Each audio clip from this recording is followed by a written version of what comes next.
Halo teman-teman, kembali lagi bersama saya Rizaldi dan sekarang saya ingin menjelaskan terkait tentang materi geografi kelas 12 nih, tentang karakteristik struktur kota dan ruang kota. Nah, kita sekarang berada di kota Solo dan kita akan coba menganalisa dan kita akan coba mempelajari bagaimana sih karakteristik pola struktur kota dan ruang dan sebagainya. Nah, maka dari itu ikutin terus ya perjalanan saya pada video kali ini. Ini adalah vlog tentang bagaimana kita akan menjelaskan terkait geografi yang materinya itu karakteristik kota, pola karakteristik kota. Nah, teman-teman, sekarang saya berada di pinggir jalan ya kan di kota Surakarta. Nah, kita mau tahu nih bagaimana sih keadaan struktur kota Surakarta. Namun sebelum lebih lanjut, kita akan jelaskan dulu pengertian kota. Apa sih kota itu? Menurut Peraturan Dalam Negeri Nomor 2 Tahun 1987, Pasal 1, kota merupakan pusat permukiman dan kegiatan penduduk yang memiliki batas-batas administrasi yang diatur dalam perundang-undangan, serta adanya permukiman yang memperlihatkan aktivitas kegiatan perkotaan dan ciri watak dari perkotaan tersebut. Sebelum kita lebih lanjut, kita harus tahu dulu nih, apa sih ciri-ciri suatu perkotaan, bagaimana suatu kota atau suatu wilayah itu bisa disebut kota, apa saja ciri-cirinya, bagaimana sifat-sifatnya, dan apa saja yang ada di dalam kota tersebut. Maka dari itu, ayo ikutin terus video ini.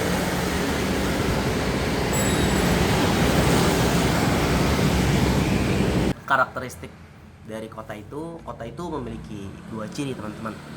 Ada yang cirinya ciri fisik, ada yang ciri sosial. Jadi kalau udah memenuhi ciri tersebut tuh bisa kita sebut sebagai kota. Kota dengan ciri fisik yaitu secara physically terlihat ya, ada bentuknya, ada fisiknya gitu, seperti bangunan dan tempat-tempat atau ruang-ruang yang memiliki fungsi di sana gitu. Seperti misalnya salah satu ciri fisik dari kota itu, kota memiliki yang pasti yang pertama adalah pemerintahannya atau kantor pemerintahan seperti kantor wali kota, balai kota, terus DPR ya kan, Dewan Perwakilan Rakyat daerahnya gitu, atau dinas-dinas yang membantu pekerjaan dari seorang wali kota. Nah, tadi kita udah jelasin kan teman-teman pengertian kota, dan ternyata kota itu memiliki ciri. Bagaimana kita tahu itu adalah kota? Kita harus tahu dulu ciri-cirinya. Nah, yang paling penting dan yang paling pertama adalah suatu kota itu mempunyai ciri fisik dan ciri sosial. Ciri fisik berarti kota itu memiliki ciri-ciri yang terlihat seperti secara fisik seperti itu, teman-teman.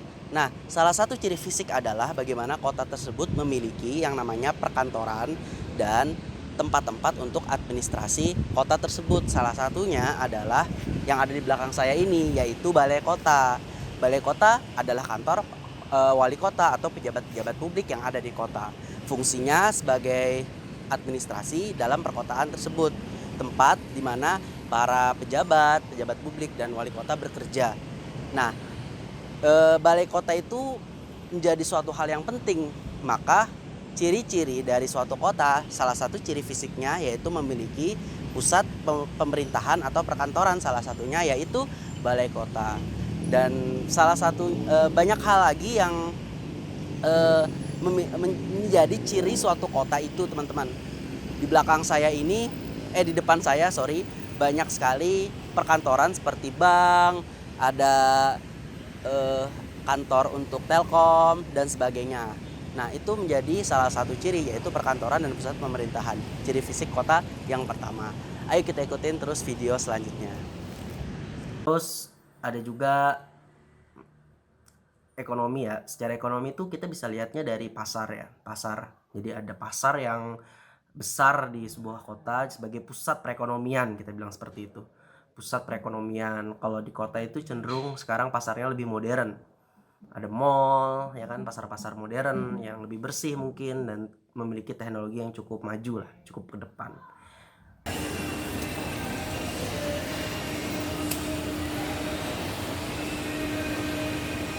Kita lagi di Grand Mall, teman-teman.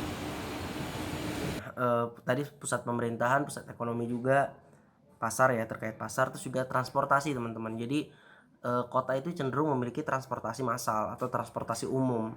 Biasanya di kota itu kita bisa mendapatkan berbagai banyak pusat transportasi umum, terminal, terus stasiun, bandara, ya kan.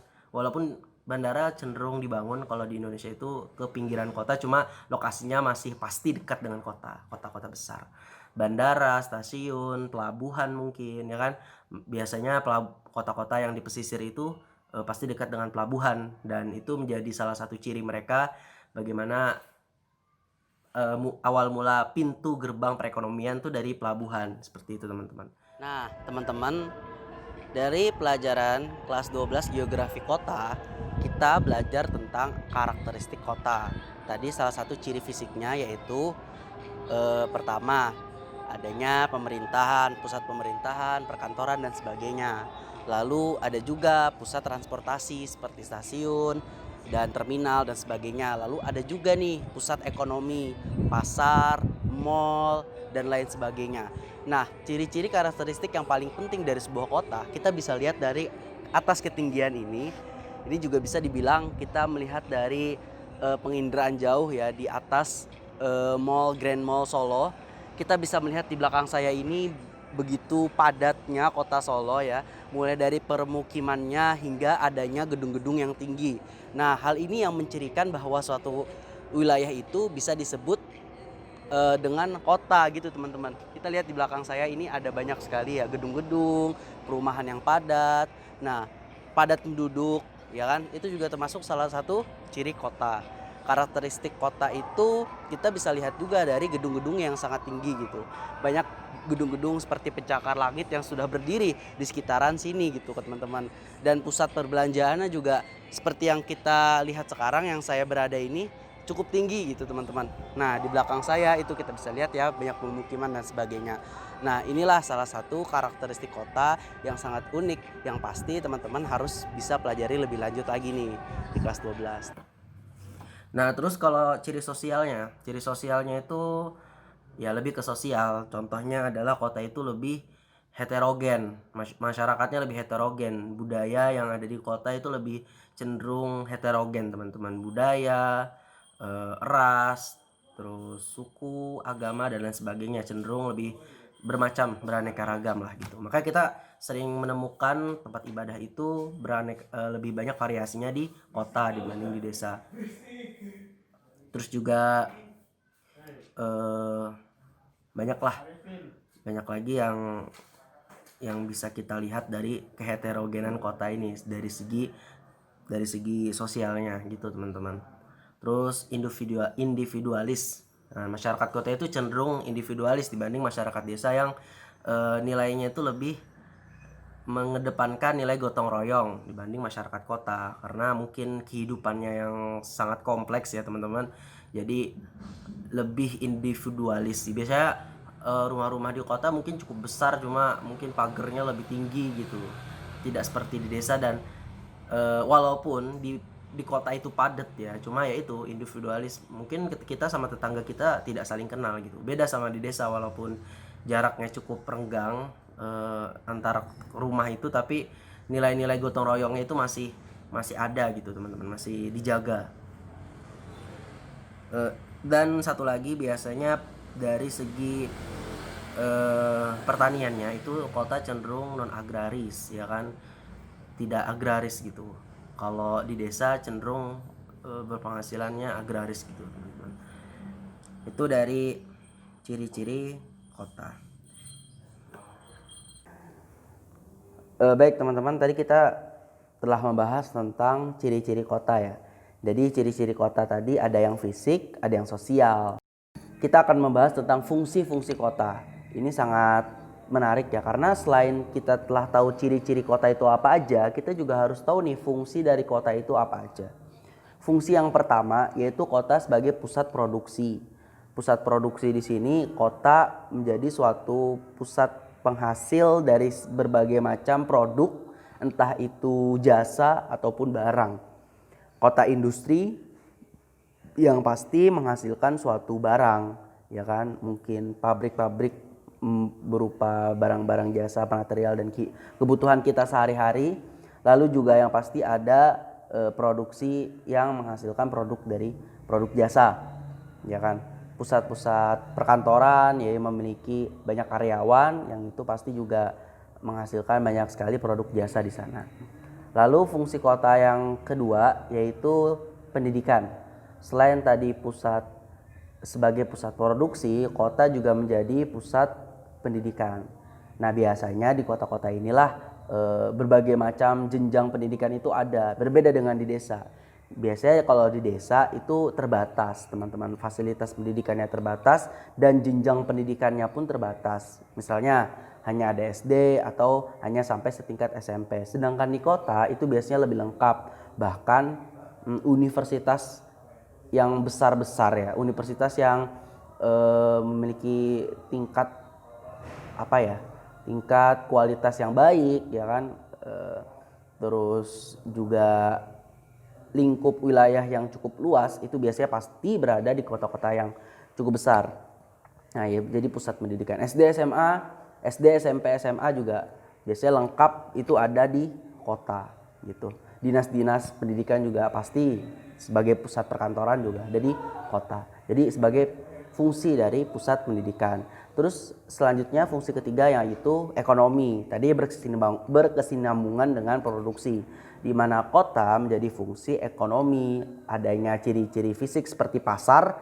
Nah, pusat dari ekonomi biasanya adalah pasar gitu. Dan juga pusat-pusat dari kantor-kantor, perusahaan-perusahaan dan sebagainya. Itu jadi bukti bahwa kota memiliki fungsi ekonomi yang cukup kuat itu, teman-teman. Lalu juga fungsi hiburan, di mana ada juga wisata-wisata yang bisa kita temui di kota. Banyak sekali ya sekarang tempat-tempat wisata, taman-taman hiburan yang mungkin biayanya cukup ada berbagai variasi lah. Ada yang cukup murah seperti pasar malam gitu kan, ada juga yang cukup mahal seperti taman hiburan yang memiliki kualitas yang tinggi gitu, memiliki fasilitas yang baik seperti itu, teman-teman. Dan fungsi kota lagi yaitu sebagai penunjang, yaitu kota-kota yang memiliki kota di sekitarnya ya, itu sebagai kota penunjang biasanya kota-kota kecil yang memiliki hubungan dengan kota-kota di sekitarnya, entah kota itu lebih besar atau lebih banyak penduduknya. Nah, kota-kota yang penunjang inilah yang sangat penting fungsinya dari berbagai aspek, entah itu ekonomi, entah itu penyedia sumber daya manusia, entah itu penyedia sumber daya sumber daya alamnya gitu, entah itu menyediakan berbagai macam tempat wilayah untuk perindustrian dan sebagainya. Nah, mungkin itu dari dari fungsi kota. Masih banyak fungsi-fungsi kota ya. Kita bisa langsung menganalisa kalau misalnya kita temui. Oh ya, sama satu lagi. Kalau kota itu memiliki fungsi yang juga sangat penting, yaitu kelestarian budaya, teman-teman. Budaya itu patut untuk kita lestarikan, apalagi kita yang berada di Indonesia yang memiliki berbagai macam ragam budaya yang cukup banyak. Salah satu contoh kota yang memiliki berbagai macam ragam budaya yang cukup unik dan cukup baik kelestariannya adalah kota Yogyakarta, kota ya kita sekarang kota Surakarta seperti itu. Kita bisa lihat bukti-buktinya berupa ciri-ciri fisiknya, yaitu adanya keraton, masih adanya alun-alun, banyak sekali pusat-pusat kesenian yang mengacu kepada pengembangan pelestarian budaya. Pusat-pusat pengembangan batik seperti itu, dan masyarakatnya juga masih memegang erat kearifan lokalnya walaupun tinggal di kota gitu, teman-teman. Desain dari kotanya sendiri juga pasti mengambil mengambil inspirasi dari kebudayaan daerah tersebut. Nah, itu menjadi fungsi budaya di suatu kota. Kalau kita jalan-jalan di kota Surakarta ini, kita bisa ngelihat di Surakarta ya banyak sekali ya pusat-pusat kebudayaan. Ya, contohnya aja keraton gitu. Terus kita bisa jalan-jalan di keraton, kita bisa mengenal lebih banyak sejarah. Terus kita juga bisa melihat monumen-monumen penting yang bisa kita pelajari juga, kebudayaan lokal apa saja gitu kan ya. Terus dari bangunan-bangunannya, rumah-rumahnya, bagaimana masih mengemban erat kearifan lokalnya gitu teman-teman. Ya itu tadi ciri-ciri kota ya, dan mungkin dari fungsi kota, dan mungkin masih banyak lagi fungsi-fungsi kota yang lain. Itu vlog dari saya akhiri dulu teman-teman. Semoga teman-teman mendapatkan berbagai macam manfaat dari materi saya, Rizaldi dari Pendidikan Geografi Universitas 11 Maret Surakarta, mengucapkan terima kasih atas segala perhatian teman-teman. Semoga bermanfaat dari video ini dan menjadi kita sharing lah ilmunya kepada yang lain juga gitu, menjadi kebaikan untuk bersama. Terima kasih. Wassalamualaikum warahmatullahi wabarakatuh.